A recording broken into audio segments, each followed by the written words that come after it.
você, Satanás.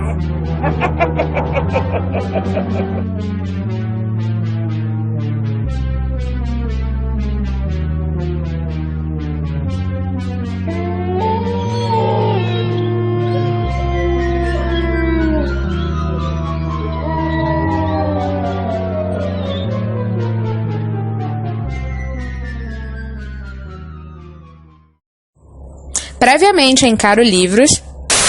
E aí você lê uma mensagem dessa que diz não abra, você faz o quê? Você abre, claro, né? Que é o que os protagonistas fazem na história. Não seria um livro de terror se os protagonistas não fossem na direção da morte, não é verdade?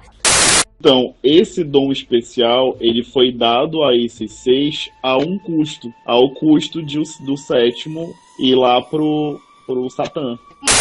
Mas eu fiquei realmente muito intrigada quando chegou nessa parte, porque ele é muito animalesco, muito grandão, com asa, garra. Aí eu, gente, mas como é que aquele corpinho franzino de dentro da caixa se transforma num monstro gigantesco desse? Fique agora com a parte 2. Oi, eu sou a Carol Jack. E eu sou a Carol Will. E você está no Caro Livros, o podcast que lê mundos a fundo. Aqui no nosso podcast, a gente não vai apenas resenhar livros, a gente vai ler a realidade com a ajuda dele.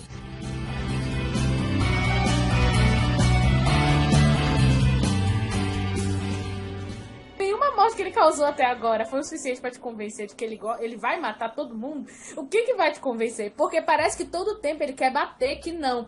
Que dá pra eles terem um contato pacífico, que dá pra eles aprenderem com eles. De onde ele tirou isso? Se ele quisesse conversar, assim, de cara, ele já não teria matado a galera naquela hora. E outra, quando o Inverno acorda, ele passa pela sala onde eles estão todos lá, morrendo de medo, se cagando, e ele caga pra eles. Tipo, ele nem para e tenta falar, oi, qual é o nome de vocês? Onde é que eu tô? E a hora que eles falavam a mesma língua.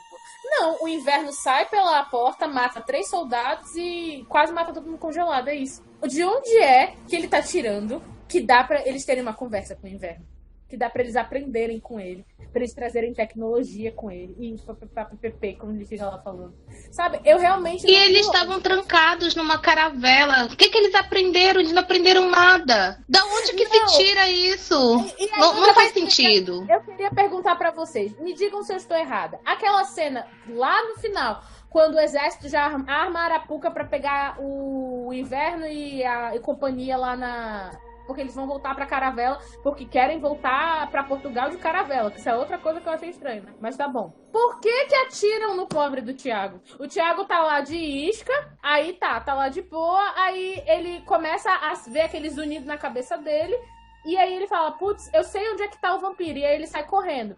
Só que aí o microfone dele com o exército começa a dar ali uma falha. Só que o cara que vai atirar nele, vê ele tentando falar pelo microfone. Ou seja, não é que deu uma doida nele, ele saiu correndo, ele tá desobedecendo as ordens. Ele tava tentando fazer alguma coisa e estava tentando informar. E aí o cara que vai atirar, inclusive, pensa, talvez eu não precisasse atirar nele, porque ele não tá desobedecendo as nossas ordens. É que o microfone dele quebrou e ele não tá conseguindo se comunicar com a gente. Ou seja, ele sabia disso e mesmo assim ele atira. Por quê?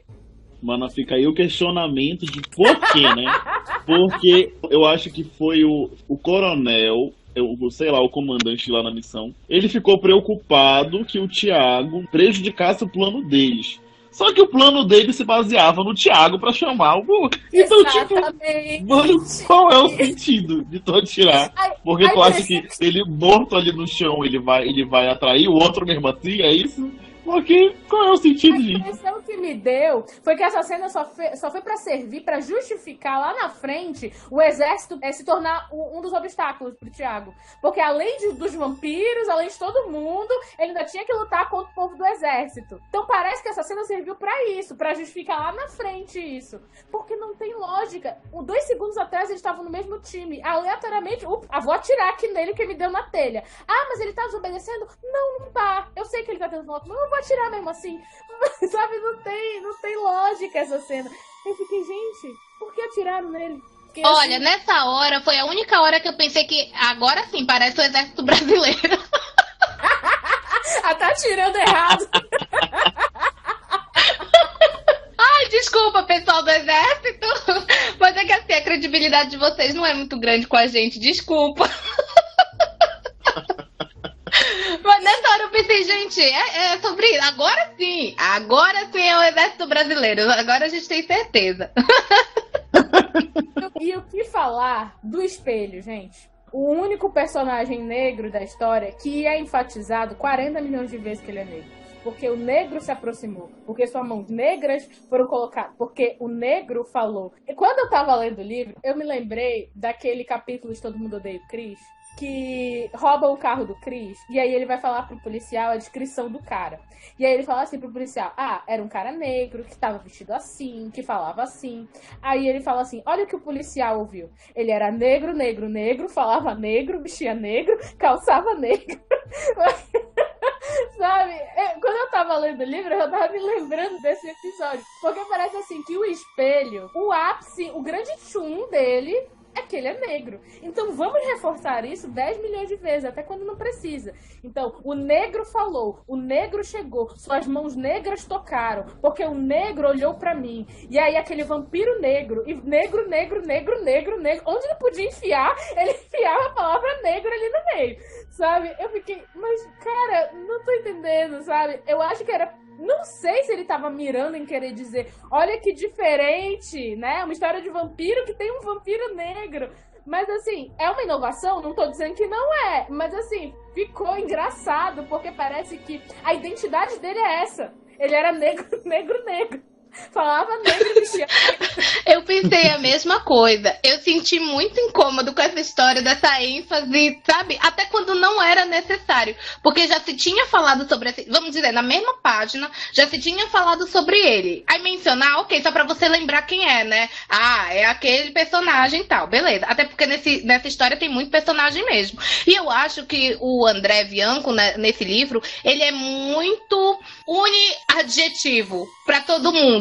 Entendeu? Menos para as mulheres peladas, dessas não, essas tem que descrever bem. Mas assim, todos os outros personagens, eles têm uma característica só que ressalta, e é isso, ele gruda nisso pra sempre, né? O Guilherme, que é o inverno, com os cabelos compridos. O acordador, que é baixinho. E no caso desse, pelo fato dele ser negro. Mas assim, é uma ênfase tão exagerada, o tempo todo, na mesma página, já tinha falado que era ele. Ok, você já lembrou, beleza. Não precisa repetir 3 vezes depois. A gente tá ali na mesma página, a gente vai conseguir saber que é aquele personagem. Entendeu? Aí eu, nossa, né? Enfim, mas às vezes eu fico até preocupada se não é a minha veia milituda. Porque às vezes a gente vê essas coisinhas assim, aí o pessoal fica, não, mas tá exagerando, por que não? A intenção do autor era exagerar. Eu não tô dentro da cabeça do André Bianco. Tá, tudo bem. Se for a gente querendo lacrar, por que ele não ficava falando que os outros vampiros eram brancos? Ele não falava assim, porque sua branca face me olhou. Não, ele falava o inverno. Às vezes ele nem usava o nome artístico, né? O nome de guerra deles, usava o nome mesmo deles, tipo Guilherme, o fulano, né? O Miguel. Ele não ficava... Ou então ele não falava toda vez que o acordador aparecia, porque ele entrou com sua baixa silhueta na sala, porque sua baixa estatura, com seus baixos olhos, ele não ficava fazendo isso. Mas quando era o Fernando, né, que é o espelho, mano, era toda hora. E não é só com ele, porque quando tem aquela cena dos mortos-vivos que enfiam a porrada no inverno, um deles é negro. E aí ele fala também, porque o soldado negro foi lá e bateu nele. Ele já tava morto, né? Isso, tipo, a cor dele nem era um diferencial, ele era um morto-vivo. Ele era um zumbi que foi trago de volta à vida, sabe? Então eu realmente fico assim... Às vezes a pessoa quer bater na representatividade. Eu não tô dizendo que o foco dele era ser racista, até porque eu sinto, o feeling que eu tenho é que não. Que ele tava querendo, assim, enaltecer, entendeu? Dar representatividade, dizer, olha que diferente, eu botei um personagem negro pra representar no meu livro. Eu não tô dizendo que foi de má fé, mas a maneira como isso foi construído ficou ruim. Não tem outra palavra, gente. Eu sei que não é meu local de fala porque eu sou branca, tá? Mas, assim, me gera ali um incômodo, porque parece que é uma descrição desnecessária no contexto da história, entendeu? Então, eu lembro que isso também me fez lembrar que eu vi uma entrevista de um ator de teatro, uma vez na Cultura. Era de uma companhia de teatro. E aí, ele tava falando, esse ator, ele era negro. E aí, ele falava assim, não, porque eu nunca recebo papéis de homens protagonistas. Então, se estiver escrito, fulano de tal, 30 anos, engenheiro, vão dar um papel para um branco. Agora, para eu pegar o papel, tem que estar escrito assim, fulano de tal, 30 anos, negro, engenheiro. Aí sim vão me dar o papel. Então, a nossa tendência é sempre pensar, né, nos personagens e tudo, branco. Então, quando é negro, a gente precisa especificar muito que é negro pra gente poder ter essa visualização. Isso é da raiz racista que a gente tem no país. E isso não é culpa do André Bianco. Mas, assim, eu acho que esse exagero nessa característica me pareceu que ele queria representar, mas é como se ele estivesse dizendo que é algo sobrenatural eu ter um vampiro negro. O que talvez no contexto da obra dele faça pouco sentido, porque já que eles eram todos de Portugal, fazia muito sentido você ter um vampiro negro, porque tinha muito navio negreiro, né? Vindo lá da região. Então, se Portugal foi infestada de vampiros, como ele afirma na obra que foi, o que mais deve ter tido era vampiro negro, porque os negros eles eram maltratados e comidos, literalmente, né? Pelos vampiros, então tu teria uma grande população deles lá. Então, não sei se acabou saindo tiro pela culatra aí. Não sei. O que tu acha, Saulo? Agora sim, né? É teu lugar de fala. Agora sim. Eu acho assim. Pra mim, parece que ele mirou na representatividade e ele acertou aquela ideia de cota pra agradar a militância. Entendeu? Porque ele enfatiza tanto isso que ele colocou um personagem negro, que é pra realmente... Fica parecendo que ele quer convencer a gente de que ele colocou um personagem negro pra representar. Pra gente ter representatividade.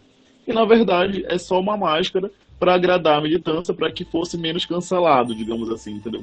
Não fosse mais um livro cheio de personagem branco, onde não tem personagem negro, que é a maioria, né? Então, são poucos. Hoje em dia a gente tem mais, mas há muito tempo atrás, há pouco tempo atrás, a gente só tinha personagem branco, praticamente. Raramente aparecia um personagem negro. Então, eu acho que é essa a ideia. Ele mirou na representatividade e acertou na cota da militância, entendeu? Eu acho muito errado isso. E tem outra coisa. Eu não sei se no livro fala ou se... Porque eu li o livro e depois eu li algumas resenhas. E eu não sei se... Eu não lembro dessa parte no livro, da parte desde que ele descreve o espelho e fala da história dele. Mas, na resenha que eu tinha lido, o espelho, eu não sei em que mundo isso faz sentido. Mas assim, o espelho, ele era um homem branco, ele era dom alguma coisa, e ele se compadeceu de um dos amigos, sei lá, ele era muito próximo de negros africanos, e pela luta deles, e ele assumiu a imagem de um homem negro. Eu não sei aonde que eu li isso, mas depois ficou pior ainda. Depois que vocês pesquisam... Colocou a pá de cal assim em cima. Depois vocês pesquisam, porque eu li em algum lugar uma resenha sobre isso. Eu não sei até que ponto confere. É que o espelho fala de navio negreiro, como se ele já tivesse tido experiência de estar num navio. Isso eu me lembro que ele fala. Então, mano, mas sério isso? Essa parte eu li em algum lugar, só que eu não lembro da parte do espelho. Então, tipo, eu não consegui associar. Teria que ler de novo para ver se está no livro ou se está no próximo livro, talvez, para saber se realmente confere isso. Porque eu fiquei chocado, porque o único personagem negro que tinha na saga, ele ainda por cima era branco. É branco. O personagem negro é branco. Eles são dois meninos brancos de pele escura. Todo mundo é Cristo. Gente, é surreal. Então eu fiquei meio assim, mas eu não dei muita ênfase nessa informação, porque era uma informação off, né? Então eu teria que ler os 2 livros, a saga, na verdade, né? Pra ter certeza se essa informação confere, se foi a crítica de alguém que realmente leu tudo e também ficou chateada com essa questão, porque não tem como, gente, fica muito chato pra gente. Não, porque nesse primeiro livro isso não é citado. É como eu falei, ele só cita uma memória que ele tem de navio negreiro. Então se assume que ele já esteve no navio que ele já esteve, pois é. Então, tipo, eu vi que foi por conta de se compadecer com os amigos, sei lá, não sei nem que palavra que ele usa, mas com as pessoas negras escravas, né, que sofreram da África, que foram para Portugal, e por isso ele assumiu a forma de uma pessoa negra. E eu fiquei meio assim, gente, que mundo faz sentido isso? Não faz, mas eu tenho que ver para ver se realmente confere essa informação, né? Desculpa, André Bianco, se eu estiver fazendo alguma coisa errada, né? Se você estiver ouvindo esse podcast, Mas foi o que eu li, mas eu vou ler toda a obra para poder falar alguma coisa sobre isso com certeza. Mas voltando para a questão da cota, né? Eu fiquei assim, dá um certo incômodo. Porque, tipo, o legal seria se tivesse mais personagens negros e, tipo, que isso não fosse uma evidência, isso não fosse uma descrição clara, sabe? Que fosse realmente pessoas que estavam fazendo parte da história e que não precisava a cor da pele ser citada com tanta ênfase, sabe? Isso é muito chato quando a gente encontra essa representatividade pra militância e não uma representatividade real. A gente pode realmente se espelhar, né? Eu ia falar de um caos real meu, que lembra muito essa história que vocês estão falando aí. Porque eu fico sempre impressionada quando a pessoa não é branca, a necessidade que as pessoas têm de enfatizar que a pessoa não é branca. E mesmo quando isso na história não é relevante. E eu vi uma postagem, eu não sei se foi do Quebrando o Tabu, eu não sei onde foi que eu vi, mas foi assim: se não vem descrito a etnia da pessoa no livro, você imagina ela como? Isso foi tipo um impacto pra mim, entendeu? Porque realmente, se não vem descrito nada no começo da história, você automaticamente pensa como uma pessoa branca. Aí mais pra frente na história, tem autor que faz isso com a gente, né? Ele não descreve o personagem logo no início da história. Deixa a gente imaginar completamente diferente, assim, deixa a nossa imaginação livre, e quando chega na página 50 é que ele vai dizer que a pessoa tinha tais e tais e tais características. Aí você pensa, não, agora tá demais, já imaginei assim, vai ficar assim, pronto. E também naquela série Bridgerton, rolou essa mesma pancadaria aí. Porque o Duque não é negro, ele tem que ser branco, porque não tinha negro que era Duque, blá, blá, blá, blá, blá, blá, blá, blá. Foi um grande oba-oba na época do lançamento da série. E aí nossa, a gente precisa melhorar muito. O ser humano, assim, né, precisa de um reboot, porque, olha, tá difícil. Não. Tu tá falando de coisas que envolvem seres humanos. E a polêmica em cima da Ariel, que é uma sereia que nem existe. Gente, não existe sereia. A sereia é um ser mitológico e as pessoas estavam com raiva porque era uma mulher negra que vai fazer a Ariel. Sendo que, gente, eu não sei, assim, pra informação de quem está escutando, mas, assim, pessoas com barbatana de peixe não existem, tá? Elas não são reais, elas são fruto da imaginação de pessoas. Então, se eu quiser imaginar uma sereia... Porque se a gente for pensar em sereia, pra mim, sereia, o mais realista possível seria igual aquele peixe da forma da água, né? Esse sim seria uma cara de uma sereia, cara de peixe. Mas aí o pessoal, não, a sereia tem que ser branca, ruiva... Tem que ter esse detalhe, porque se não for ruiva não serve, porque eu vi muita gente dizendo isso. Ah, não, mas aí a atriz é negra e a Ariel tem que ser ruiva. Ah, porque, claro, porque um peixe vai ser vermelho no meio do grande azul do mar pra ele se destacar e a águia que tá lá em cima vir comer ele, né? Certeza que ele vai fazer isso, mas tá bom. E aí eu lembro que na época eu me meti em vários debates na internet. Falei, gente, mas a menina está ruiva. Pintaram o cabelo dela de ruiva. E aí ela vai ser ruiva, ela só é negra. E aí o pessoal falou, não, mas era representatividade para as ruivas naturais. O cabelo da Ariel parece pra vocês ruivo natural? Aquele vermelho ali, sangue de menstruação, gente. Ninguém nasce com o cabelo daquela cor. Então, assim, as pessoas, elas querem atribuir a branquitude até ao que não existe. Até a seres mitológicos, entendeu? Os seres mitológicos têm que ser brancos, porque se não forem... Eu acho que até mais quando é mitológico, quando é imaginativo, aí que as pessoas querem opinar mesmo sobre ter atores negros representando esses personagens. Não vai muito longe, gente. A gente teve com a Estelar, dos Jovens Titãs de Netflix, a gente teve a mesma polêmica, é igual, só muda a série, só muda... Estelar é um alien. Sim, a Estelar é um alien, cara. Tipo, ela é alienígena. Tipo, com que contexto o alienígena vai ser branco, padrão europeu, sabe? Não existe isso, sabe? Mas é sempre assim. Quanto mais o mitológico for, mais eles querem introduzir personagens brancos, porque é o normal, né?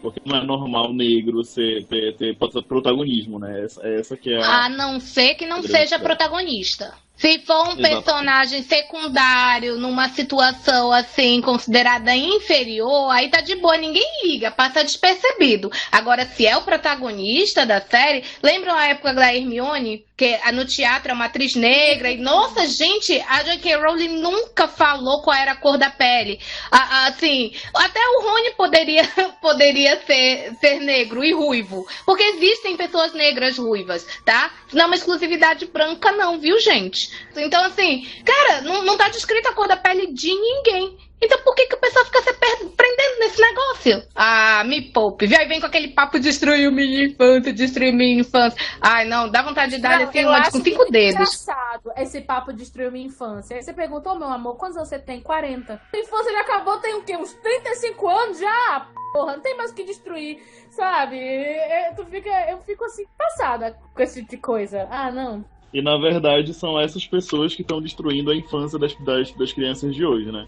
Porque são crianças que vão crescer com representatividade, que vão crescer com mais empatia, que vão se espelhar e eles querem tirar isso delas, né? Porque elas cresceram cheias de preconceitos, cheias de racismo, cheias de misoginia, cheias de homofobia. Elas querem que as crianças nasçam da mesma forma, né? Cresçam da mesma forma.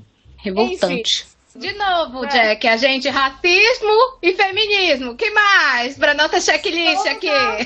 Só falta a gente falar de homofobia, mas não deu pra ter, porque no livro do Rodrigo aparentemente não tem gays, nem lésbicas, nem nada do tipo. Não tem LGBT. Só faltou isso pra gente fechar nossa cota. Mas é porque é impossível a gente não fazer, né? Essas transposições com as coisas, assim, sabe? Já que a gente tá falando de incoerência narrativa, o que falar dos vampiros querendo voltar pra Portugal no barco todo furado?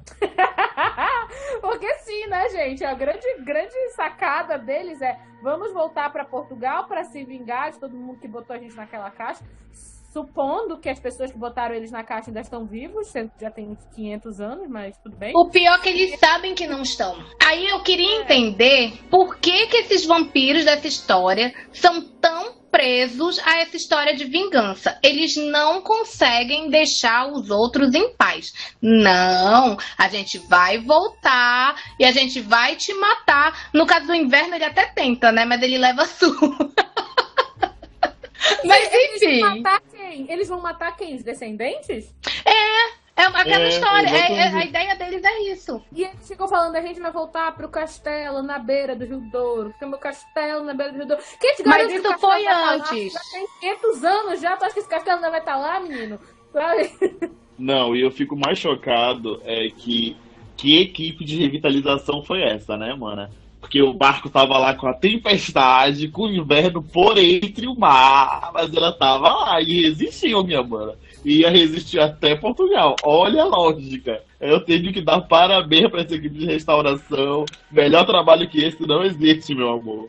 Vai ter tsunami no mundo, ventania, mudança climática, a caravana ia ficar, pelo visto, porque olha... E todo português sabe conduzir com a caravela, porque em nenhum momento se falou que eles se aventuraram no mar. Eles eram portugueses de castelo, gente, donos de terra. Eles não vieram pra lugar nenhum, eles não eram os aventureiros. Eles não eram Pedro Álvares Cabral, entende? E eles sabem navegar uma caravela? Como assim? Isso também foi uma coisa que eu fiquei pensando. Uma caravela sem vela. Detalhe, porque é o tempestade que faz o vento com a corrente lá. Eles sabem não só dirigir uma caravela, eles nem precisam da vela pra conduzir a caravela. Isso é um detalhe assim que eu achei importantíssimo. Aí quer dizer, aí eu fiquei pensando, porque eles falaram que tem um limite pra eles usarem os poderes deles, correto? O tempestade ia morrer, né? Porque daqui pra Portugal, ele ia usando o poder dele pra manter o vento na direção certa. Quando chegasse lá, ele tava só o pão da rabiola, né? Olha, provavelmente. Provavelmente o tempestade. Não só isso, o inverno também. O inverno ele é full power, ele não precisa, sabe? Às vezes ele até levava uns tiros lá, aí falava não, porque ele precisa se esconder um pouco pra se recuperar, mas isso era tão rápido. E fora que eles chegaram na cidade onde o Tiago e a Eliana estavam escondidos, assim, num passe de mágica. Tá, deu-se uma explicaçãozinha que eles sequestraram o avião e, né, descobriram que tem avião, queriam ir de caravela. Retrocesso? Brasil 2021? Ok, tudo bem, né? Enfim, a gente não pode dizer que não. Mano, eles sabiam que tinha avião, porque diabo eles queriam ir de barco, de navio. Pois é, pra exaurir as forças do pobre do tempestade. Eles podiam sequestrar qualquer avião. Eles podiam sequestrar qualquer avião. Eles iam falar assim, ó, mostra as presas lá, entendeu? Fala, olha, se você não me levar até Portugal, vou matar você e toda a geração da sua família. Pronto. A pessoa ia dizer, tá, beleza, amigo, parça, bora lá, eu te levo lá, entendeu? Mas não, eles queriam ir de caravela. Não entendo, mas enfim, né? Mas aí, naquela cena em que eles chegam lá e encontram o Tiago e a Eliana, tá, eles se guiaram pelo cheiro depois que eles chegaram na cidade. Mas como eles sabiam em que cidade que eles tinham que ir? Que super faro é esse, gente? Sonar, os morcegos não tem um sonarzinho que eles jogam um grito aí embaixo da parede, volta, eles são vampiros. Sonar, ué. Não, gente, é um faro. É um faro que ele é super exclusivo, né, pra algumas coisas, né? Porque pra farejar os irmãos lá não deu certo, só conseguiu um. Mas a outra ele conseguia farejar em outro estado. O rabo de saia ele conseguia farejar no outro estado, né? Meus amores, já tô vendo o nível. Uma seca é uma seca, né? O vampiro tava ali há muito tempo já, mais de 500 anos. Não pode, né? Então, realmente, uma seca é uma seca. Eu fiquei assim, gente, como é que acharam? Sabe, assim, na minha cabeça eu fiquei, nossa, eles poderiam até ter achado, ok. Mas foi sorte eles irem parar lá no local que tinha como chegar na cidade depois. Porque eles chegaram assim do nada. O Tiago e a Eliana perceberam que o clima tinha mudado, tinha esfriado, que eles sabiam que era a presença do inverno. Então o inverno chegou na cidade. E aí, do nada, tipo, eles são cercados pelos vampiros e eu fiquei, gente, mas como foi que vocês encontraram? Por que o lobo leva o tiro da bala de prata e morre, depois ele ressuscita, leva mais 2 tiros e o tiro não faz efeito de novo? Isso é minha teoria, teorizando aqui. O pessoal que assistiu Diários de um Vampiro deve ter assistido a série The Originals, né? Os originais. Sim, eu lembrei E disso. tem os irmãos Michelson, né? E eles são as duas coisas, eles são vampiros e lobos. Tem como matar a porção vampiro e tem como matar a porção lobo. Então, assim, quando ele deu a bala de prata... O lobo fala isso pro César. Porque o César fala, ai meu Deus, quer dizer que bala de prata não mata lobisomem? Aí ele fala, não, lobisomem mata. Mas eu sou vampiro. Então ele não é metade lobisomem, nem metade vampiro. Ele é um vampiro que vira um lobo. O que eu já acho um poder miadíssimo. Perto dos outros, entendeu? Você eu ia ficar chateada. Entendeu? Todo mundo ganhou um poder bacana. Um mexe com o tempo, outro faz nevasca, o outro para o tempo e eu viro um cachorro. Eu já ia ficar chateada. Eu ia ficar chateada. Não, a minha teoria pra bala de prata é a seguinte. Teorizando de novo, né? As loucas da teoria. A minha teoria da bala de prata é a seguinte. Eles foram trancados em uma caixa de prata. Então eu acho que a prata ela pode enfraquecer eles, mas conforme eles vão... Como ele levou o primeiro tiro, ele chegou a ficar desacordado durante muito tempo. Mas no segundo e no terceiro ele pode ter criado uma resistência melhor e por isso não afetou ele mais, entendeu? Pode ter sido isso. Mas ainda assim é uma teoria bem fraquinha mesmo, mas... Pode explicar pelo menos alguma coisa, assim, sabe? Mas é o que deu, é o que deu a pensar. É o que temos pra hoje, né? Eu fiquei na onda, porque, tipo, da primeira vez ele fica praticamente morto. Tanto que pensam que ele tá morto. Só que depois que ele acorda, é como se ele tivesse ficado imune à prata. Aí o menino mete mais 2 tiros nele. Tô bem aqui, tô de boa, sabe? E eu fiquei, tipo, mas ainda agora ele levou um tiro e morreu? Como é que foi isso, sabe? Ele criou imunidade à prata assim tão rápido, sabe? Eu fiquei, por que será, gente? E aí, o que me leva para minha próxima pergunta. E aí eu acho que essa sim deve estar sendo respondida nos outros livros. Por que o 7º chama o César de pai no final? O que vocês acham? Qual é a especulação de vocês, já que deve estar explicado nos próximos livros isso? Não peguei spoiler sobre isso, tá. Então a minha teoria é porque, tipo assim, o Miguel, né, o Amado, ele era irmão do Sétimo, né? Então, eu achei desde o começo estranho o Amado ter tido uma relação muito grande com o Tiago. E eu acredito que eles têm alguma coisa por trás de todos eles, entendeu? Porque eles que ligam eles aos vampiros. Só isso explicaria eles ficarem tão abobalhados quando se trata desses protagonistas aí. Eles têm que ter alguma ligação com eles. Alguma ancestralidade, alguma coisa do tipo. Porque vampiros tiveram resistência com eles. Então tem que ter alguma explicação. Então eu acho que todos eles estão ligados de alguma forma, entendeu? Seja, sei lá, descendentes, eu não sei o que é, mas eles devem estar ligados.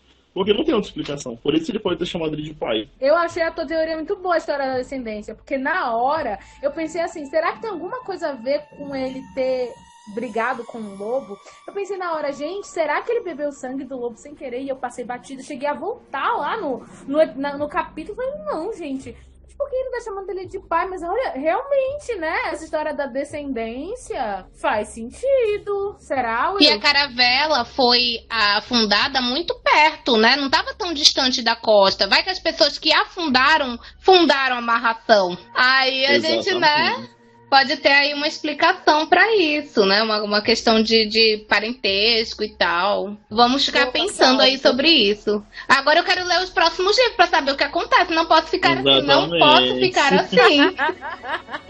A gente tem que fazer um office lendo os outros livros para debater, para discutir. E aí, pra finalizar, né, Will? Conta aí a tua curiosidade que tu descobriu sobre o ataque nuclear que a gente tava comentando, sobre bomba atômica no Brasil, que a Will ficou impressionada de, na obra, eles usarem, né, uma bomba atômica pra acabar com os vampiros. E aí, na realidade, teríamos essa bomba?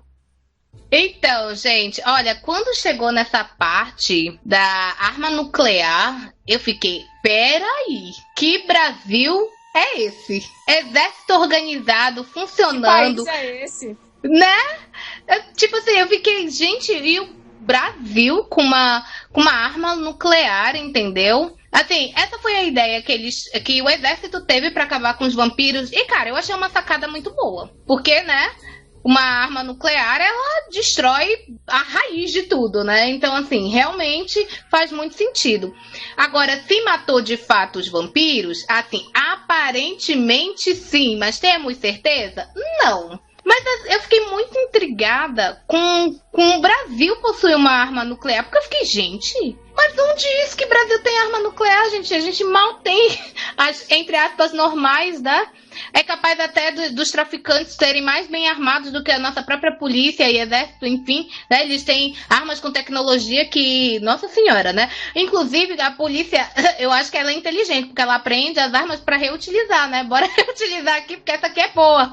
A nossa não é boa, entendeu? Vamos reutilizar aí. E aí, eu fui atrás da informação para saber se o Brasil tem bombas nucleares, né, bomba atômicas, algum tipo de arma nuclear, e se a gente pode ter esse tipo de coisa, né, porque houve acordos internacionais aí sobre essa questão, e são poucos países que têm, entre aspas, autorização para ter esse tipo de armamento. E não, gente, o Brasil, ele não pode construir uma bomba atômica e ele também não pode ter armas nucleares. Eu entrei no site do INB, eu espero que seja assim que se lê a sigla, né, INB, Indústrias Nucleares do Brasil, e essa pergunta deve ser muito frequente, porque eles colocaram na página assim bem grande. E a pergunta é: o Brasil pode construir bomba atômica ou armas nucleares nessa fábrica, que é uma indústria responsável, né, por essas coisas nucleares? E aí a resposta deles é: não. A Constituição brasileira determina que o urânio só pode ser beneficiado para fins pacíficos. Por consequência, adiciona-se também o fato do Brasil ser signatário de vários acordos com países e organismos internacionais que selam compromisso e garantem o cumprimento de uso pacífico da energia nuclear. Então, assim, o Brasil não pode ter arma nuclear. Se nós tivermos, aí a teoria da conspiração, né? É tudo por debaixo dos panos. Porque, assim, oficialmente, legalmente, nós não podemos ter. E faz sentido, né, a gente não poder ter, porque uma coisa dessa, assim, o resultado dela é catastrófico, sabe? Então, se a gente tem ataques nucleares ou entra numa guerra nuclear, assim, dê adeus para a humanidade, né? Porque os que não morrerem com impacto vão morrer por causa da radiação. Então, não faz sentido a gente criar esse tipo de coisa. Essa parte eu achei, assim, que faltou um pouquinho de realismo, porque na história eles lançam um míssil de baixo alcance, entre muitas aspas aqui, e aí eles dizem que não vai atingir a cidade, que é uma cidade costeira, e que a radiação não vai chegar lá nem pelas nuvens, porque o vento vai levar. Gente, isso não acontece, principalmente porque eles colocaram um míssil nuclear na história dentro da água. A água volta para a costa através das correntes. E a água da costa vai evaporar e vai se tornar nuvem. E depois a nuvem vai para a cidade e vai chover na cidade radioatividade. Então, claro que a radioatividade vai voltar para a cidade. E no livro eles fazem parecer que é tipo assim, taquei aqui não, mas não vai chegar na cidade, pode ficar tranquilo. tudo bom. E, na verdade, se Deus do livre guarde, se uma coisa dessa acontecesse de verdade, a cidade tinha que ser evacuada na hora, porque a radioatividade ia estar vindo da água, da atmosfera, da nuvem, e eu duvido muito que mesmo que eles estivessem longe da cidade, as bombas atômicas elas têm um grande alcance. Ia chegar na cidade tranquilamente a explosão. E aí, no livro, ele fala assim, um dos oficiais do exército, né, fala assim, não se preocupe, porque o César vai lá perguntar, mas essa radioatividade não vai chegar aqui na gente e tal. Se a gente vai usar esse míssil é porque já foi tudo pensado. É nessa hora que você vê que realmente é ficção. Porque bomba atômica não tem como você pensar no estrago que você vai fazer. Porque a radioatividade, qual que é o lance dela? Você não enxerga ela. As pessoas e os materiais e os animais e tudo acaba se tornando fonte de radioatividade sem você enxergar, sem você perceber. Você só vai perceber que a radioatividade está ali naquele espaço por causa dos efeitos danosos que vai aparecendo na saúde. Então, é até meio... Assim, não vou dizer que é impossível, mas é pouco confiável você achar que você pode mensurar o estrago que uma bomba nuclear vai fazer. Porque você não vai conseguir fazer isso. E aí, na história, eu achei que ele colocou isso de maneira muito simplista, entendeu? Eu achei que faltou uma dose ali um pouco maior de realismo, porque, afinal de contas, esse é um dos clímax, né, da história. É o clímax que finaliza ali a história dos 6 que estavam revividos. E aí, não colocar isso de maneira tão fácil assim, explodiu aqui dentro da água, mas na cidade tá todo mundo, sabe, só de boa. Estamos aqui, vivo, não tem nenhum problema. Eu achei meio forçação de barra, confesso.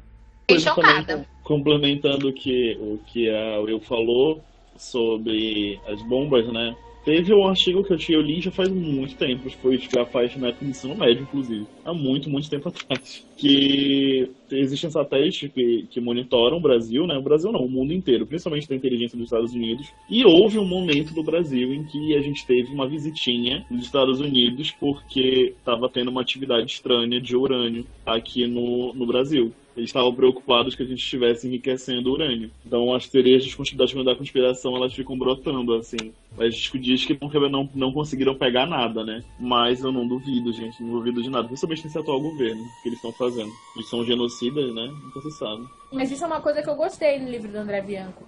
Porque ele mostra o exército e as forças armadas, de modo geral, como pau-mandados que encobrem tudo. Tipo, ele bate bem nessa tecla, assim. Até naquela parte da ufologia, em que ele diz que o exército encobre as visitas extraterrestres aqui e tal. Mas, assim, tirando essa parte que a gente pensa que é improvável, mas nunca se sabe, né? Não estou aqui botando minha mão no fogo, né? Acho difícil que estejamos, né, sozinhos no universo.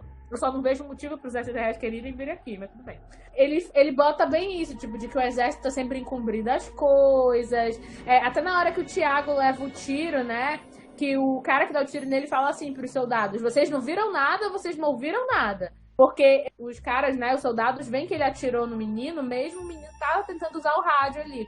Então, tem essa aparência, né, do exército como um setor da nossa sociedade que a gente não sabe se a gente... Em teoria, eles eram para proteger a gente, mas a gente, ao mesmo tempo, tá sempre achando que eles estão contra a gente, né? Que eles estão aqui, na verdade, para fazer mal pra gente, em vez de proteger, que seria o dever deles, né? Isso é bem trabalhado, assim, na obra.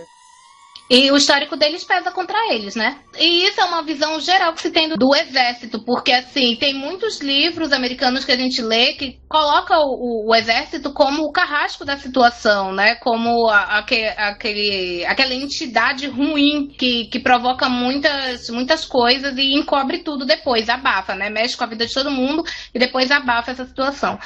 Mas assim, gente, eu fiquei chocada com o poder do Brasil.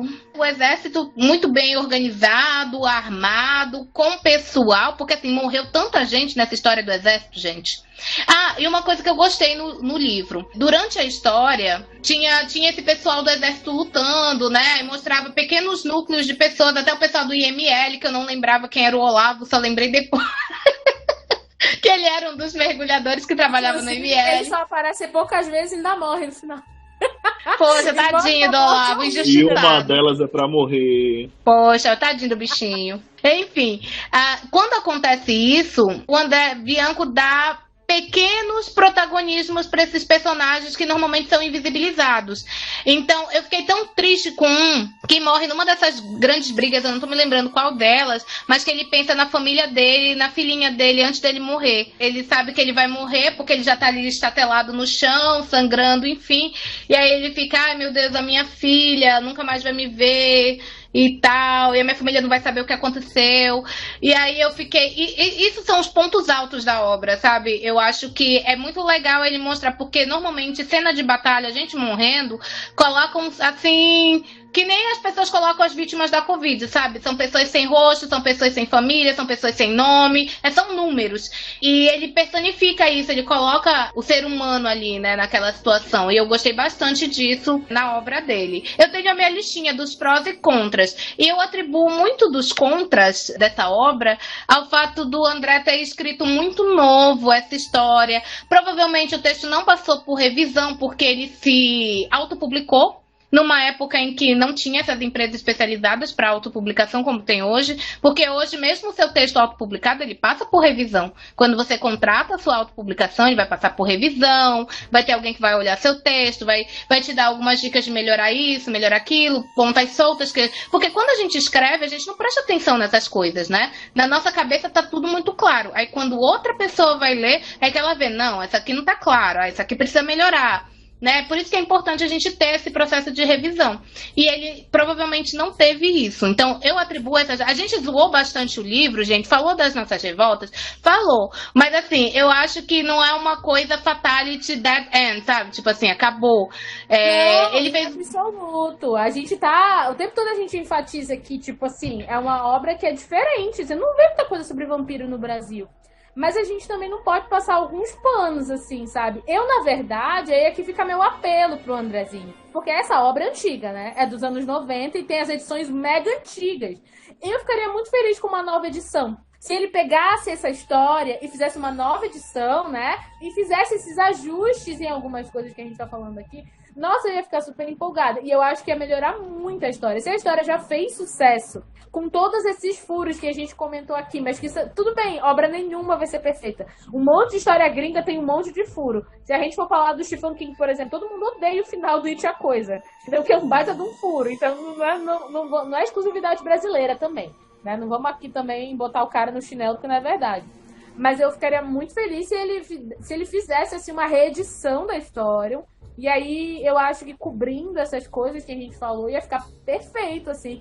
Porque eu não conheço nenhuma outra história de vampiro aqui no Brasil. Então, a gente não tá desmerecendo, tá?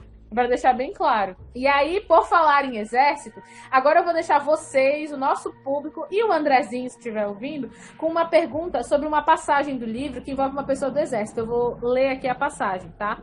É quando o soldado, depois do Tiago levar um tiro, eles mandam um soldado, que chama Soldado Aguiar, ir lá averiguar o corpo do Tiago, se o Tiago morreu mesmo. E aí... A passagem é a seguinte. Aguiar utilizou uma escada improvisada na encosta do morro. A água descia veloz e fê-lo escorregar pelo menos 3 vezes. Na verdade, ele nem prestava muita atenção ao caminho. Era um rapaz evangélico. Frequentava a igreja batista de Amarração. Um trovão mais forte fez o estremecer inteiro. Eu não entendi o que ele escorregar 3 vezes na lama tem a ver com ele frequentar a igreja batista. Eu realmente queria muito saber, seu Andrezinho, a ligação entre uma coisa e outra, porque eu não entendi a relevância da informação, sabe? Ele fala que o menino escorregou na lama, que não estava prestando atenção no caminho, porque era um menino evangélico que frequentava a igreja batista de Amarração.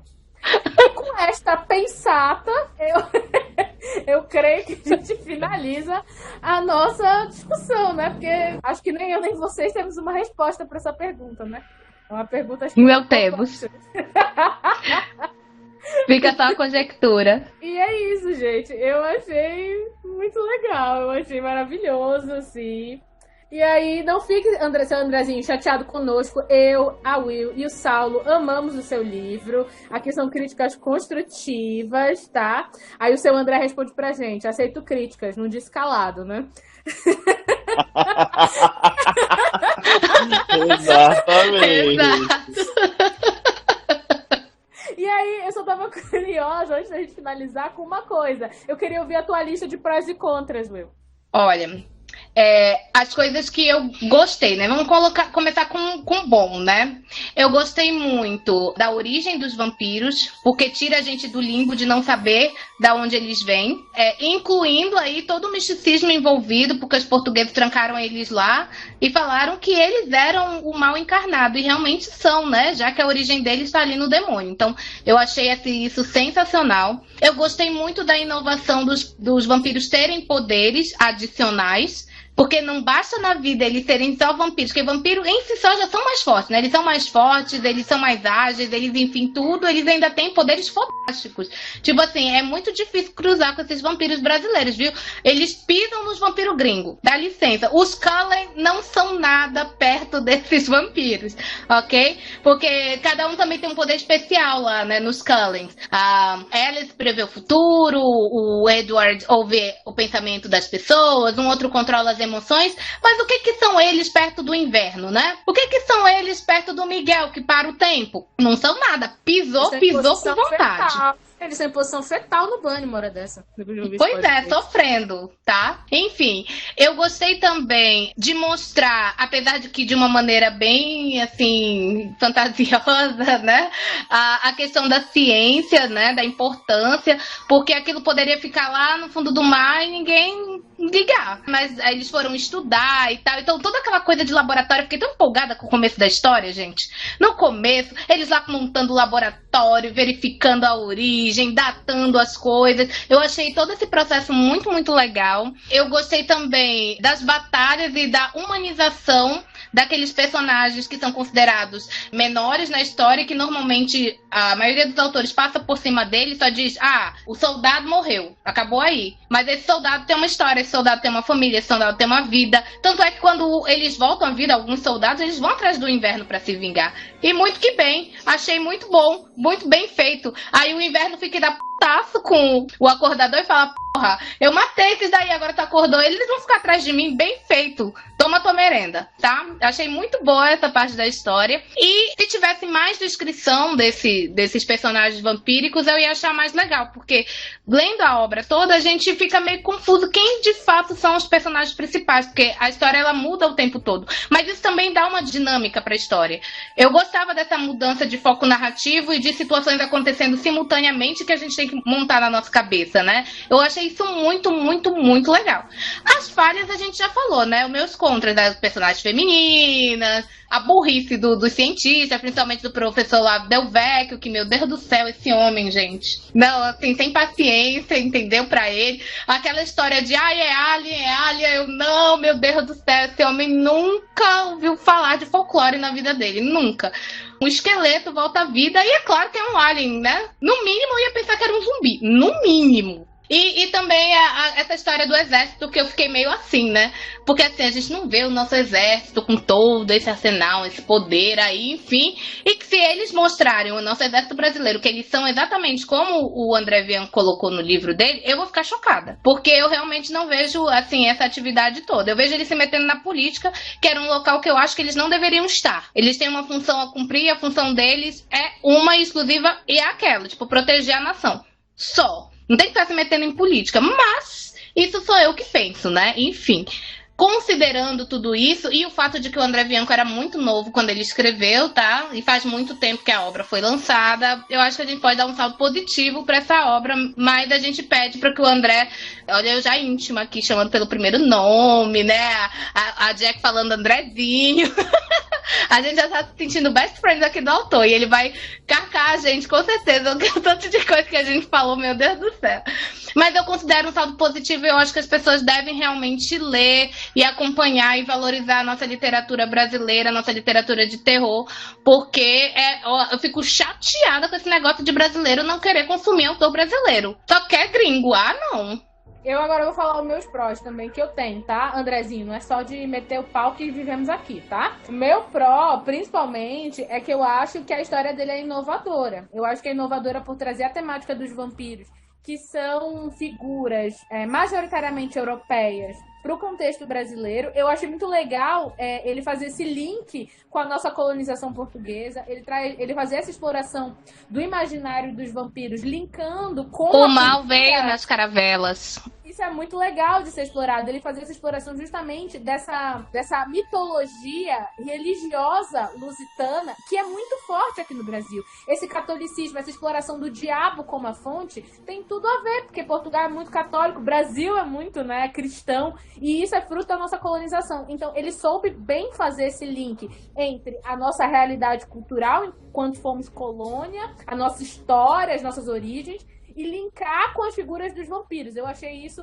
sensacional. E eu acho que, como eu falei, não tem outro livro falando disso aqui no Brasil. Então, pra mim, isso foi inovador, foi corajoso, entendeu? Então, você precisa realmente ter parado e pensado muito bem no enredo para você construir uma história que não fique uma cópia das histórias europeias. Ele não pegou um modelo europeu e aplicou aqui. Ele criou um outro universo.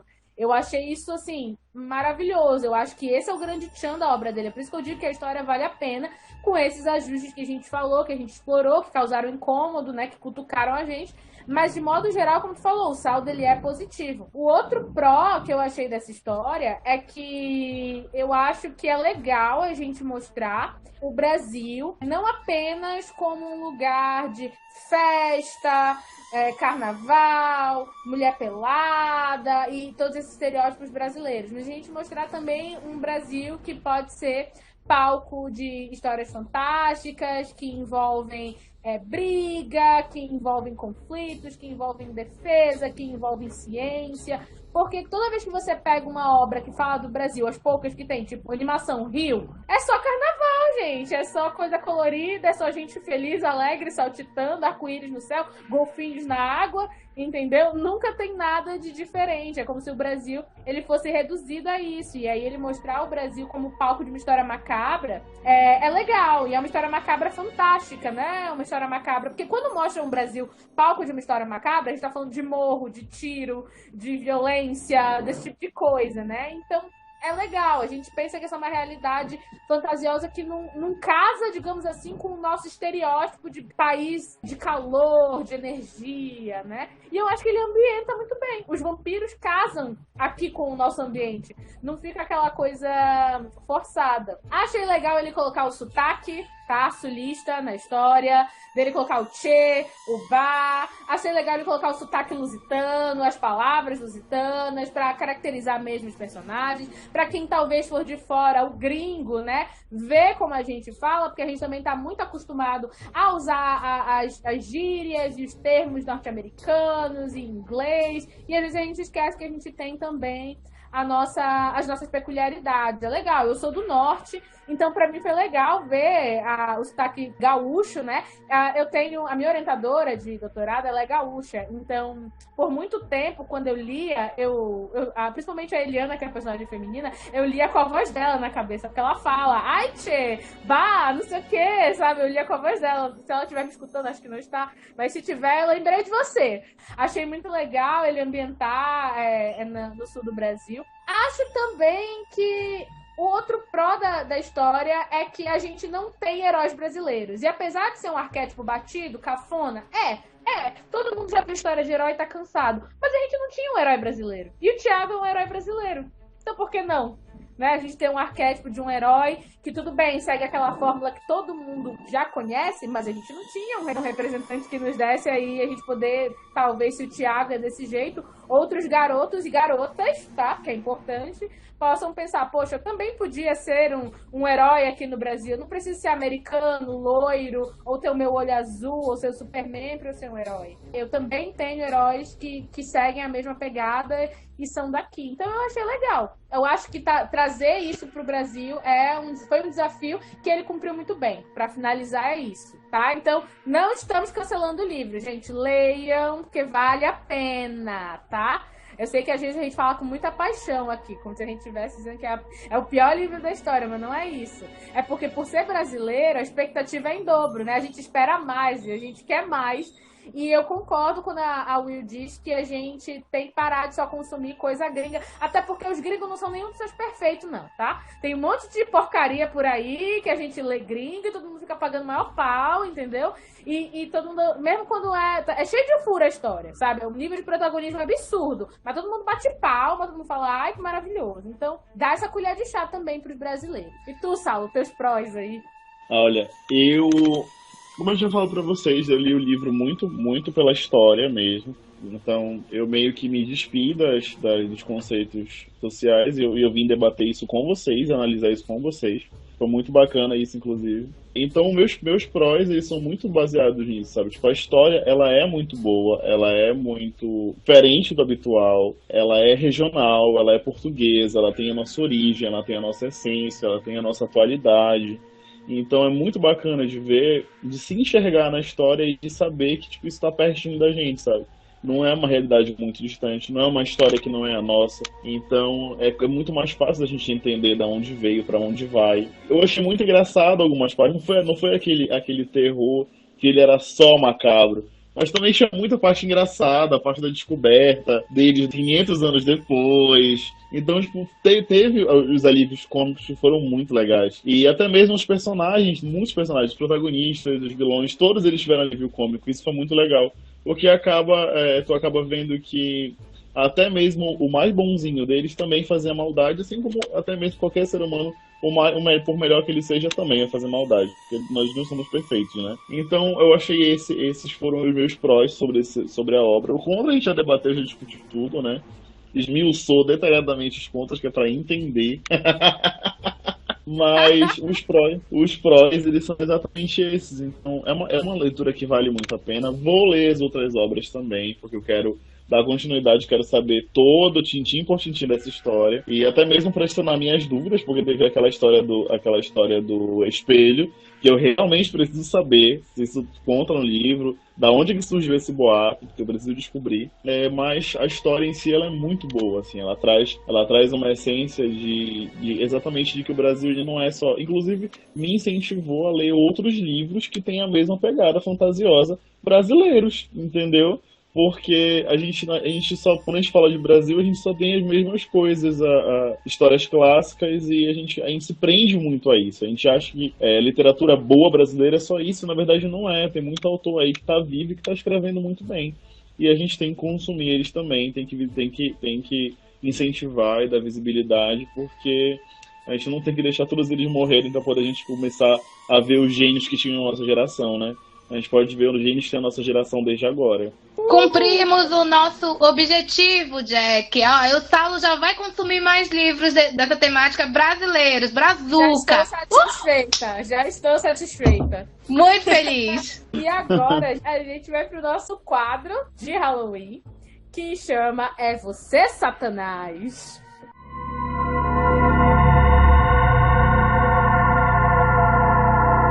É você, Satanás.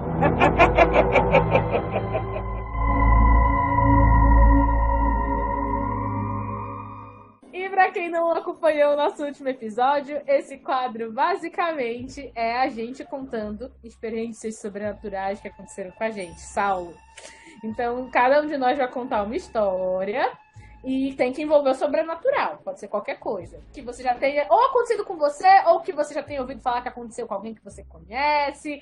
Enfim, vale tudo aqui. Mas tem que ser história de terror, tá? História macabra aqui. Pra abrir o quadro, como sempre, a Will vai começar, porque ela, de todo mundo aqui, é a que tem maior quantidade. Ela tem um dossiê de histórias, assim, horripilantes pra contar, que parece que tem chama pra essas coisas. Então, vai lá, Will. Olha só, no episódio passado, eu fiquei de relatar uma história que tu, Jack, tinha compartilhado comigo. Tu vivenciou comigo essa história. Aí tu vai corroborando aí alguns pontos do que aconteceu. Porque essa história aconteceu quando a Jack, ela era criança, assim, pré-adolescente, tinha uns 10 anos por aí. E eu sou mais velha, né? Eu tinha uns 16, 17 por aí. E o que acontece? Na nossa família, o nosso pai, ele tem problemas com o temperamento dele, até hoje. E aí tinha épocas em que ele estava atacado, que era briga atrás de briga, confusão dentro de casa, era um inferno, assim, né? Era muito complicado lidar com isso naquela época, porque nós éramos muito novas, enfim. E final de ano, especificamente, além da gente ter todo esse clima ruim dentro de casa, de briga, confusão, sabe? Era muito tenso. Umas coisas estranhas começaram a acontecer dentro de casa na mesma época. Então parece assim que energia ruim atrai energia ruim e a gente fica rodeado daquela coisa ruim. E a primeira delas foi assim. Um dia, nessa casa que a gente morava, era uma casa muito pequenininha, sabe? Ela era estilo kitnet, apesar de que ela era uma casa. Ela não era um sistema de prédios um do lado do outro, não. Era uma casinha mesmo, só que ela era estilo kitnet, né? Tinha apenas um quarto, uma sala pequenininha, uma cozinha pequenininha e o banheiro. Pra ir pro banheiro, tinha que entrar num corredorzinho assim, sabe? Era um corredorzinho bem pequenininho que ficava esse corredorzinho, ele ficava de frente pra mesa, onde a gente tomava nossas refeições, né? Comia o café da manhã, almoçava, jantava, etc. E a minha mãe, para deixar bem bonitinho o local, colocou um relógio que não funcionava mais, que inclusive foi a Jack que tinha feito quando era criança. Ela pintou o quadro e colocaram os ponteiros, né? Com um quadro que ela tinha pintado, criancinha. Muito fofinho. A minha mãe pendurou isso no final desse corredorzinho, então ficava de frente pra gente, esse relógio. E ele era pesado, viu, gente? Porque era um quadro mesmo, né? Era aquele quadro com aquela estrutura de madeira. Ele era pesado, ele não era o tipo de coisa que voa, certo? Se bater um vento, ele não vai voar. No máximo, ele vai cair. Vai bater o vento, ele vai se desequilibrar do preguinho, porque a gente põe preguinho na parede, né? E vai cair. Então, gente, esse corredorzinho, ele era pequeno, mas ele tinha uma distância de alguns passos aí em relação à mesa. Não era uma coisa grudadinha, não. Tinha um espaço bem considerável, né? Entre a mesa e a entrada do banheiro, que era o finalzinho do corredor onde estava esse relógio. E o que aconteceu, minha gente? A gente estava tomando café da manhã, com aquele clima pesadão. Nosso pai já tinha saído para trabalhar, né? Tava só a gente com aquela cara de enterro dentro de casa. Nós sentamos para tomar café da manhã e este relógio voou da parede e se espatifou em cima da mesa. Quase acerta a gente, porque assim, ele não parava. Era como se ele tivesse sido lançado por uma mão. Parecia que alguém tinha pego esse relógio e atirado. Porque ele foi com uma velocidade e o impacto assim em cima da mesa derrubou tudo. Tudo que estava em cima da mesa, garrafa térmica, xícara, tudo voou assim, veio blá. E a gente ficou assim, se olhando com aquele bago de olho bem arregalado, sem entender o que tinha acontecido, sabe? Porque não era possível, aquele negócio era pesado. A gente já tinha pego na mão, não é uma coisa que voa com o vento. E não estava ventando. Detalhe, não estava chovendo, porque às vezes com chuva, né? Bate aqueles ventos muito fortes. Não estava, gente, estava um dia ensolarado, um dia normal. E esse relógio voou da parede. Nessa mesma época, a nossa mãe ela é muito católica, muito fervorosa, e ela tem algumas imagens de santos dentro de casa. Um belo dia, a cabeça da santa caiu, rolou sozinha. Do nada. A gente sentada na sala, assistindo televisão, e o altarzinho da nossa mãe. Agora, não, a do relógio eu tava, mano, isso aconteceu. Mas a da cabeça eu me lembro. Que a cabeça da santa rolou, tipo, ela foi degolada, a cabeça caiu, simplesmente. Eu fiquei, e a mamãe ainda tentou colar depois, não foi? Com colo, meu Deus. Sim, que ela não se conformava que a santinha dela tinha sido degolada. Mas enfim, a gente tava assistindo televisão, entendeu? Ninguém tava encostando nessa santa, ninguém. E a cabeça dela rolou, do nada, quebrou sozinha. Um tempinho depois, nessa mesma época, gente, ou época amaldiçoada essa, viu? Foi assim... Enfim, ainda tem pra finalizar essa tríade, né, que foram fatos que aconteceram na mesma época, por isso que eu tô contando tudo junto. Depois de uma briga gigantesca, que o nosso pai tinha ficado muito pistola, assim, foi uma confusão generalizada dentro de casa, meu Deus, foi horrível. Naquele dia, como ele tinha ficado zangado, eu e a Jack, a gente dormiu no nosso quarto, mas a gente dormiu aquele sono, assim, entrecortado, sabe? Tanto ela quanto eu, a gente não dormiu direito naquela noite, porque foi uma briga muito horrível, e a gente ficava com medo, medo, enfim, tinha uma série de questões aí. E aí, eu e ela acordamos de manhã no mesmo horário. Só que como a gente estava com medo de sair e encontrar o nosso pai, porque ele estava zangado com a gente, mais especificamente comigo, eu levantei, mas eu queria ter certeza de que ele já tinha saído para eu sair do quarto, porque eu tava com medo de enfrentar ele, tava com medo de, né, de, sei lá, reacender a briga ou acontecer alguma coisa assim. Então eu acordei e continuei deitada. Nisso, eu tava esperando o barulho da casa cessar, porque quando ele saía, a gente ouvia o barulho da porta batendo, né, e tal, o barulho do portão, ele indo embora e tal, não sei o quê. E aí, a Jack também estava acordada nesse mesmo horário, só que como as duas estavam com medo, a gente dormia num beliche. Eu dormia na cama de cima, ela dormia na cama de baixo. A gente não tinha falado uma com a outra.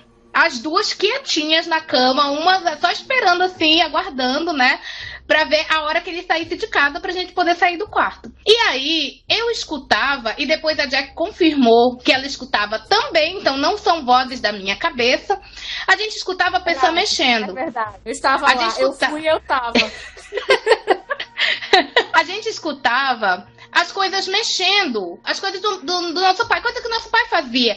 Pegar e tirar o telefone do gancho, sim, porque naquela época a gente tinha telefone fixo, gente, não era só celular, não. Hoje em dia não tem mais telefone fixo nas casas, né? Todo mundo é só celular. Mas antigamente tinha os telefones fixos, então a gente escutava o barulho dele tirando, colocando o telefone no gancho, papel, né? Barulho de papel, de pessoa mexendo em papel. Sabe a pessoa que fica mexendo em papelada, aquele barulho que o papel faz? Pois é, a gente escutava isso. Escutamos mexer no computador, porque o computador ficava na sala, nessa época. O nosso quarto era grudado com a sala, viu, gente? Eu tô falando isso porque a sala era bem grudadinha. Tudo que acontecia na sala a gente escutava. Então, escutava barulho do computador, mexendo nas coisas, levantando, sentando, barulho de cadeira e tal, não sei o quê. Tá, até aí nós não estávamos em pânico. A gente estava de boa porque a gente achava que era o nosso pai que estava se arrumando pra sair, né? Porque ele costumava sair naquele horário e a gente achou que era ele. E as duas quietas. Só que aí a gente escutou a nossa mãe chegando ao invés de saindo. A gente escutou o barulho do portão, a gente escutou o barulho da porta, e a nossa mãe veio até o nosso quarto e falou assim, vocês ainda estão deitadas? Quando ela entrou, né? A gente falou assim, porque a gente estava esperando o papai sair, ele ainda tá aí. Ela, não, já faz tempo que ele saiu cedinho. Eu tinha ido comprar pão. Aí eu falei, então quem era que tava mexendo as coisas na sala? Porque tinha alguém mexendo nas coisas da sala. A gente escutou tudo. Mexendo em papel, mexendo no telefone, mexendo no computador. Ou seja, eu e a Jack, a gente estava sozinha em casa. A gente não sabia que a gente estava sozinha. A nossa mãe tinha saído. E a gente estava escutando alguém mexendo nas coisas. E não era o nosso pai, porque ele já tinha saído. E a nossa mãe tinha plena certeza, porque ele tinha saído muito cedo. Muito cedo. Ela tinha esperado a gente acordar. E aí eu fiquei, gente, que não passava porque eu não sabia. A gente não sabia. Aí eu olhei pra cara da Jack, eu falei assim, tu escutou, né? Aí ela balançou a cabeça assim, escutei. Aí eu falei, meu Deus do céu, e agora? Vamos rezar. E a gente toma-te reza. Reza. Rezamos como se não houvesse amanhã, entendeu? Mas tudo isso aconteceu na mesma época. O relógio cair em cima da mesa e se espatifar, um relógio pesado, a cabeça da santa rolar e a gente escutar essa pessoa, entidade, espírito, seja o que for, mexendo na coisa dos nossos pais, sabe? Então, não sei, fica aí. O que será que era, né? Era... Não sabemos até hoje. Qual é a tua teoria, Jack? O que tava lá? Eu prefiro não comentar. Não mexe com quem tá quieto, não. Eu prefiro não falar nada. Eu me abstenho. Pois é, então essa foi a história que eu fiquei devendo. E aí, como eu digo, eu sempre tenho testemunha pra corroborar aquilo que eu tô dizendo, né? No último episódio foi a história, o meu marido, ele viveu junto comigo e ele sabe que realmente aconteceu. Não fui eu que inventei, entendeu? E nessa, a Jack tava junto comigo, a gente ouviu a mesma coisa, do mesmo jeito. Então, eu não tô alucinando, viu, gente? Eu não uso drogas, tá? Nem bebo. Pra justificar uma coisa assim, não tem não. Vai lá, Saulo. Eu sou sempre a última, eu sempre fecho a rodada. Gente, olha, não tava nem preparado, não tenho nem roupa, pra esse evento. Depois da Will fica difícil competir, né? Depois dessa história. Não, olha, eu não tenho uma história muito longa. Eu acho que a que eu lembro agora de sobrenatural que já aconteceu comigo foi no meu antigo apartamento. A gente morava ali num apartamento na São Francisco, logo atrás do Nazaré. Era um prédio muito antigo, é um prédio muito antigo. E antes da gente vir embora, a gente tava tendo uns conflitos, né, lá no apartamento e tudo mais. Mas antes da gente vir embora, todos os dias a gente escutava de madrugada barulho de batida, sabe, batuque? Todas as noites a gente escutava esse barulho. E a gente achava que era alguém, né, tipo, mas só que era muito tarde, tipo, era de madrugada, tipo, era às 2 da manhã, 3 da manhã, alguém batendo. Do nada, assim, a gente achava estranho, né? Não era Teve uma vez que a gente tá tendo... Não era cama de vizinho batendo. Pois é, a gente morava no último andar. Então, tipo, não tinha mais apartamento em cima do nosso. Era só pra baixo. Então a gente tava batendo como se fosse pra cima, entendeu? E a gente ficava muito estranho, beleza. Começou com esses barulhos, com o batuque. E depois começamos a ouvir como se tivesse alguém chorando, um grito, desespero, assim, tipo, pouquíssimas vezes. Poucas vezes, assim. A gente chegou a ouvir uns gritos de desespero. E a gente chegou a perguntar, né, na portaria, eu cheguei a perguntar, na verdade, na portaria, o que acontecia de noite, porque a gente tava ouvindo uns barulhos estranhos, a gente ouviu alguém gritar. Ela falou assim, não tá acontecendo nada, mas nenhum outro apartamento reclamou de nada, é só vocês que estão ouvindo isso e tudo mais. Aí eu falei, não, gente, mas eu tô ouvindo isso sim. Aí o meu marido, né, ele tava comigo no quarto, e um belo dia de noite, eu tava escutando música, alguma coisa do tipo, e começou o barulho. Aí eu peguei e chamei ele e falei assim, tu tá ouvindo esse barulho? Aí ele falou, tô ouvindo esse barulho. Aí eu peguei e fui lá no quarto da minha amiga, que morava com a gente também. Eu falei, amiga, você tá ouvindo esse barulho? Ela falou assim, tô ouvindo esse barulho. Eu falei, gente, mas da onde é que vem esse barulho?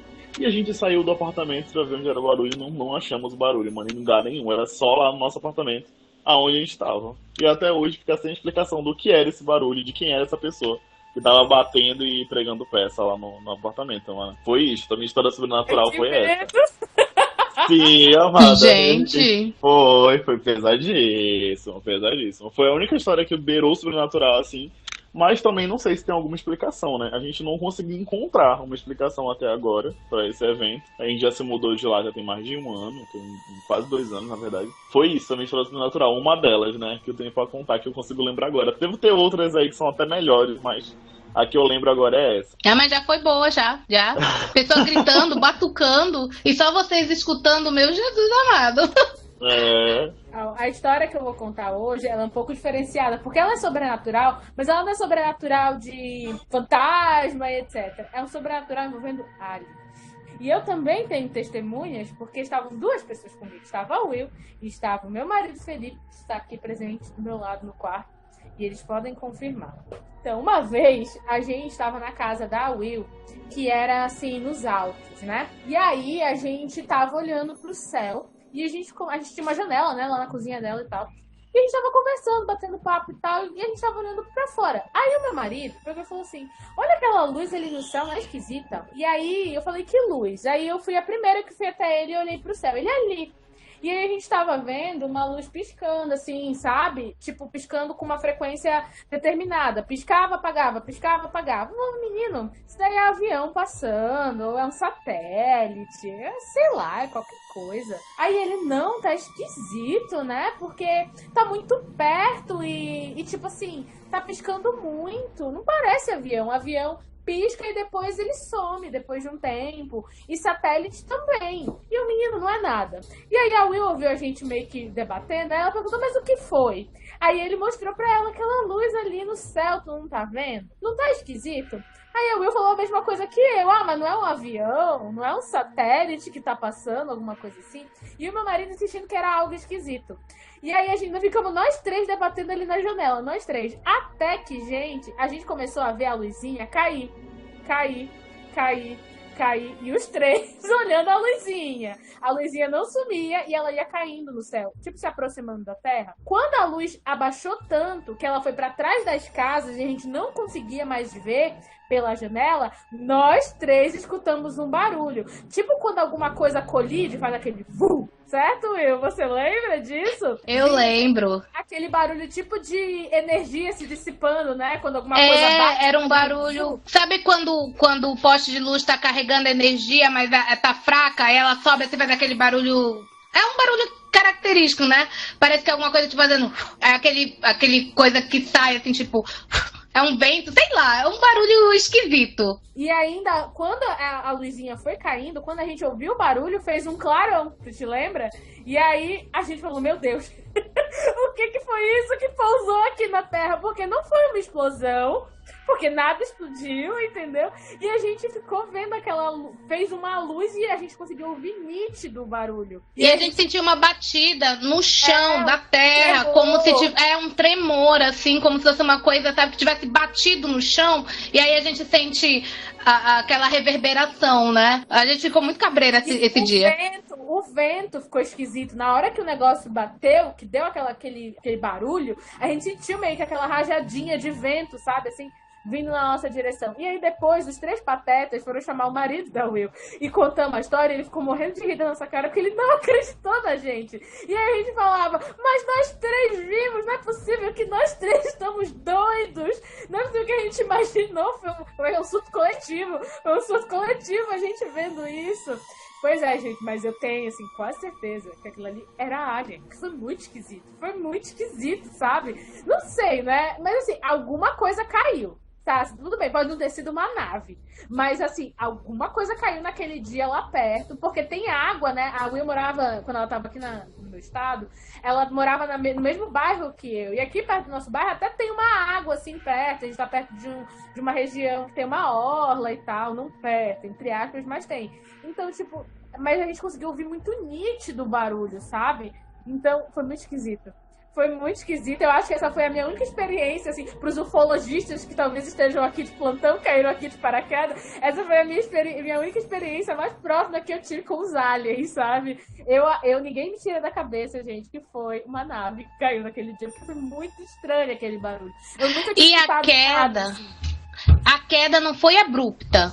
Não foi tipo uma coisa que despencou como um cometa, por exemplo, tipo um asteroide, que veio pá, não. Foi uma queda calculada. Parecia um avião pousando, mas a luz não era de avião, porque era uma coisa redonda, sabe? Não é as lampadazinhas de avião, porque tem lâmpada nas 2 asas, né? Isso, e o avião geralmente é coloridinho, né? O avião, ele é uma luz vermelha e branca que pisca. Essa era só uma luz branca que piscava, assim, com uma frequência definida. Eu me lembro, ela ficava piscando. E ela vinha descendo, assim, formando uma curva, né? Parece aqueles gráficos que tem uma curva que forma aquela curva. Foi mais ou menos assim, ela veio caindo, ela estava num ponto e ela caiu num outro ponto bem mais distante e ela veio gradativamente caindo. Uma coisa muito controlada. Não é uma coisa assim, porrada ou que despencou. E aí aquela sensação na hora que a gente sentiu bater no chão, aquela tremidinha que a gente sentiu, meu Deus do céu, então, socorro! Aí tem gente que vai dizer, são drones. Gente, drone, eu sou meio leiga nisso, mas eu acho que drone não chega na mesma altura de um avião, porque de início realmente parecia que era um avião, né? Tava tão lá em cima, tão afastado, assim, meio opaco atrás das nuvens, que realmente parecia um avião. E drone não faz esse tremelique na Terra, entendeu? Tipo, não era um drone. Porque quando eu contei essa história, me falaram, mas não era um drone. Tem gente que tem drone e fica zoando as pessoas com drone por aí, sabe? Gente, não era um drone. Tava alto demais e a gente conseguiu ver muito certinho a queda dele, sabe? Aliens! É aquela música, né? Então, essa é a minha história macabra. Todo mundo que eu conto essa história ri da minha cara. Todo mundo ri. E aí eu fico, bom, então explica pra mim o que foi que aconteceu, porque eu não sei o que foi que aconteceu. A gente atribui a isso porque era uma coisa... Nós éramos 3, não era só uma pessoa, não era só eu, não era só nós 2, nós éramos 3 pessoas diferentes que escutamos a mesma coisa e vimos a mesma coisa. Então, eu não tenho a menor dúvida de que isso aconteceu de verdade, sabe? Ei, Jack, e teve um repeteco, porque nesse mesmo dia, depois a gente chamou o Felipe, que é meu esposo, né, chamou ele, aí ficou contando e ele rindo, e a gente contando, ele falando que a gente tava imaginando, que não era aquilo, provavelmente era um avião, não sei o quê. Aí bem mais tarde, quase na hora de vocês irem embora, a gente ainda tava debatendo não sei o quê, apareceu outra, só que essa foi mais rápida. Ela veio, fez a curva e tal, e a gente teve a mesma sensação. A gente sentiu aquele... e também aquela tremidinha.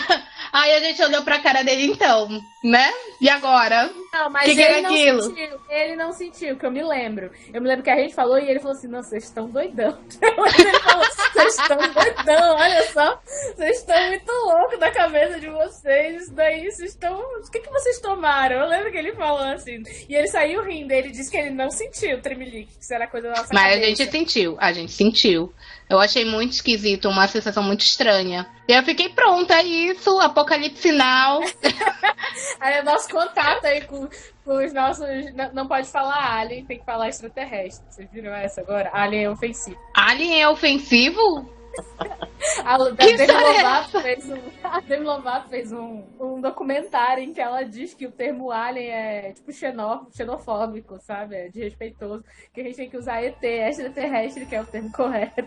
Gente, eu gosto muito da Demi Lovato, porém, essa foi engraçada. Eu devo confessar. Mas algum alien já reclamou? Não sei.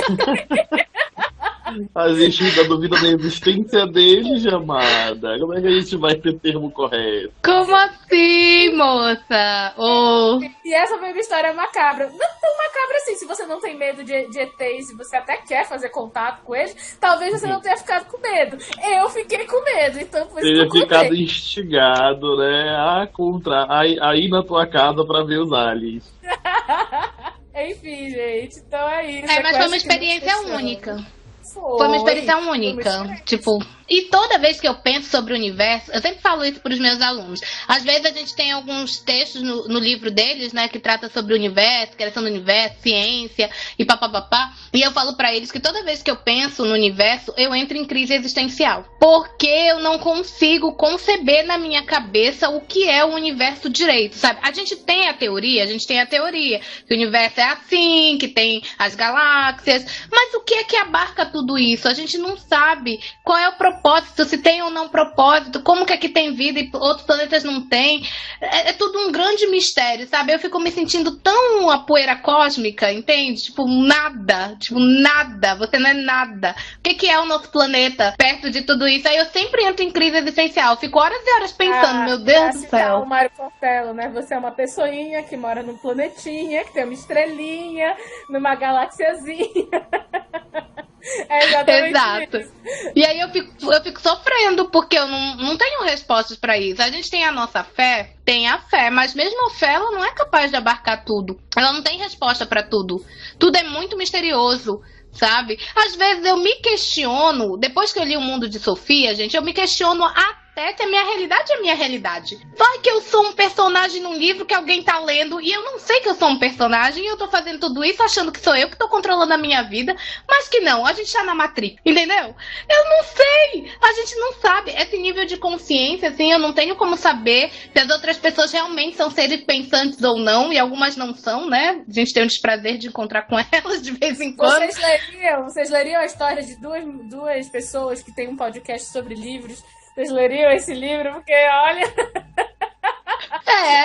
Pode ser que sim. Vai que são os aliens que estão lendo e eles colocaram a nossa fala do alien da Demi Lovato pra lutar contra o estereótipo, contra os aliens. Exatamente. Tá vendo? É tudo caso pensado. É tudo pensado. Tudo é calculado. Olha, já viajamos demais, gente. Tá na hora de encerrar, tá? Já deu. Tá bom. E se você que tá escutando a gente também tem uma história de sobrenatural, uma história bizarra pra contar, deixa lá no nosso Instagram, é @carolivrospodcast. Sigam a gente lá. E é isso, gente. Eu adorei esse episódio e eu espero que vocês tenham curtido também. Seu Andrezinho, não fique com raiva, nós amamos você. E é isso, gente. Um beijo. Obrigada, Saulo, por ter aceitado vir novamente. A gente vai te perturbar de novo, porque vai ter Carol Mix. Vamos fanficar juntos, entendeu? Então se prepare para voltar, se prepare para retornar. Muito obrigada por tudo. Mas eu já tô super ansioso por esse Carol Mix, vai ser tudo. Já adorei o primeiro que eu participei, agora eu vou querer de novo, vou brincar horrores, eu vou estar mais preparado.